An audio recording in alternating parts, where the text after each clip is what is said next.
everyone, Kryptonite here and welcome back to another Hydroneer tips and tricks video. So in this video we're going to be talking a lot about logic. Now in my opinion, logic is one of the harder things to master in this game, but fear not, in this little mini guide series I'm going to be running through how each of the logic components work. To start off, I'm just going to go through each component, what they do, and then in future videos I'll be going through how to set each one up and how to use them. So let's get straight into it with the hooks. So the hooks attach to straight pipes like so, or straight cables should I say. So first of all we have the 1 second delay. So this basically delays a logic passing through the cable by 1 second. This is really a handy piece of kit, especially for auto smelter builds. Next we have here is a 10-second delay. So instead of just delaying the signal by 1 second, it does by 10. Next we have here is basically acts like a diode.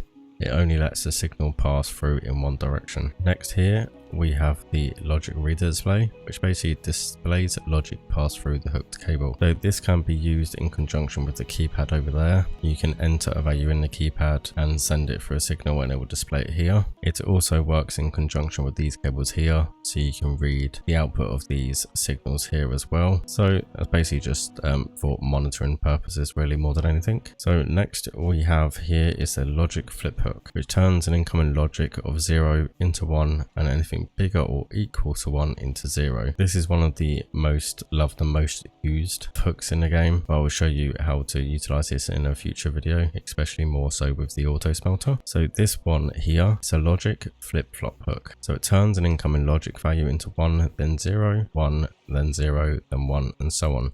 So it just alternates between on, off is a simple way to put it. And this hook here, it's just a fancy light hook. You can basically enter a 9-digit logic RBG sort of via a keypad, something like that, and you can dictate what color it changes to, basically just for aesthetics. So next here we have the validator hook. Only lets a logic value pass if it is 1 or greater, which is kind of self-explanatory to the signal here. For me, I see this as sort of like kind of a pointless on-off switch, because if you're sending a value of 0 down a cable, it doesn't really do anything apart from turn off. Sort of 1 is active and 0 is not.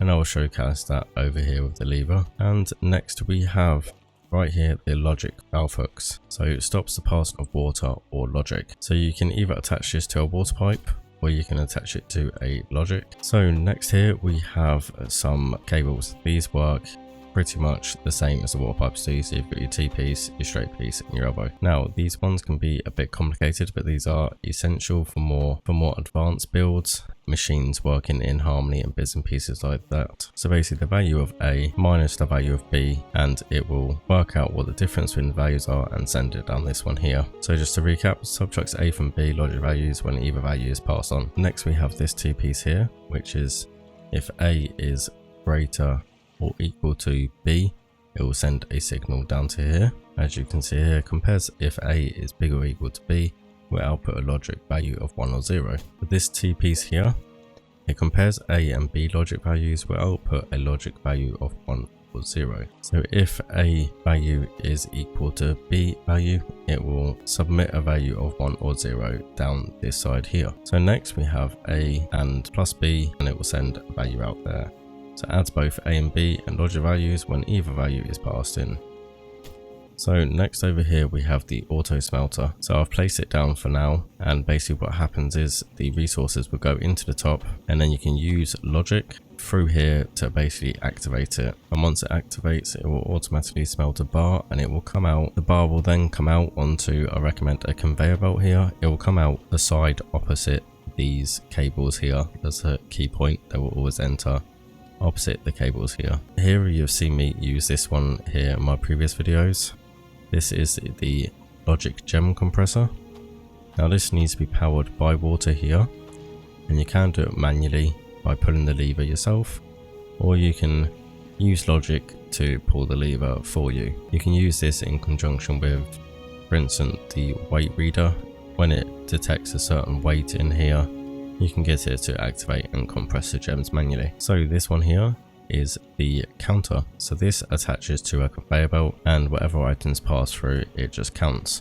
So you need a logic signal in, and then whatever value it is counting here, whatever value shows on the screen here, will output through the cables this side here. Now this one here is a logic destroyer. Basically whatever falls into this machine, and when you turn it on it will completely destroy them. It will leave no traces whatsoever. I don't tend to use this ever, if I'm honest, because all resources in this game are usable in one way or another. So next we have the keypad. So the keypad is for manually entering sort of values. So this works really well with an auto repair setup, which is what I'll probably be doing in the next video. To be honest, I'll do a nice simple and easy auto repair setup. This is ideally what this is used for. So here we have a lever. Now this can be used for pretty much anything to activate it manually. So if, for instance, this is a perfect example for the destroyer here, if you did want to use it but didn't want to have it automated in case it goes off at the wrong time or anything like that, you can just attach this lever to it and you can just activate it whenever you want. So when you pull the lever, it will send a value of 1 down, and when you turn it off, it will send a value of 0. So this right here is a magnet, and this is the strongest magnet in the game. So when it is switched on, it pulls in objects within a 2-block distance. This is primarily used in conjunction with the auto smelter to basically hold resources while the smelter is doing its job of smelting the bar and disposing of it. Resources still can fall in there and it can cause a bit of a mess, so that's when this is normally used with. So this new addition here is the repeater. I'll just grab it so the buzzing stops. So when placed down, outputs a logic value of 1 every second. I haven't used this personally myself yet, but I can see me putting that in a build. If I'm totally honest, I'd probably only use this with like an RGB light build, just to make everything a bit more fancy, just have it sort of repeating. So this one here is very similar to the switch, but it's just a button. So this one here is the durability reader. Now this is mainly used for auto repair builds and auto repair setups. Basically when this is facing an item, it will read the durability. So it's perfect to use sort of reading your filters on your pipes, or even machinery as well, like the auto smelter for instance. That does take damage, and obviously it's not fed by water, so filters won't help that at all. It just will naturally damage over time. So it'd be ideal to have one of these watching the durability of the auto smelter. So second from last, we have the logic weight reader. And this passes an cumulative weight reading when a resource enters in front, can be reset using the input at the top. So basically what that means is we can set up a counter reset sort of system up to the top here, and basically it will read a weight from here. So this can be used for the logic compressor or the auto smelter or sort of anything like that. It will read the weight out the front here, so you can send a signal from here when it reads a certain weight. You can loop it around to the auto smelter and activate it once the weight has been calculated. This is ideal for using to determine the weights of your bars, especially for the ice forge for crafting sort of drills and harvesters. You can just keep your mind going till it reaches a certain weight. You know you've got enough weight for the bars. You can then activate the smelter and so forth. It's a really handy bit of kit. And finally, we have the spanner hurling unit. This is used in conjunction here with the durability reader, and basically what this does is this will fire your spanners to the desired machine or filter out the front when the durability gets to a set value. So the build I'll show you in the next video on how to set up the auto repair. I will basically get the durability reader.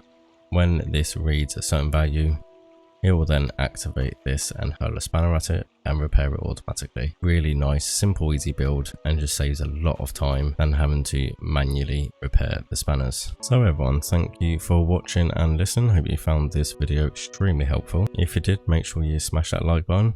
Make sure you drop a comment down below and let me know what sort of things you want me to run through, if there's any in particular. I'm going to go through most of them each individually in a separate video, just so I can go into a bit more detail with them. But if there is anything you'd like me to do first and foremost, then make sure you do let me know in the comments down below, and I'll do my best to fulfill your request. So thank you all for watching, and I will see you in the next one.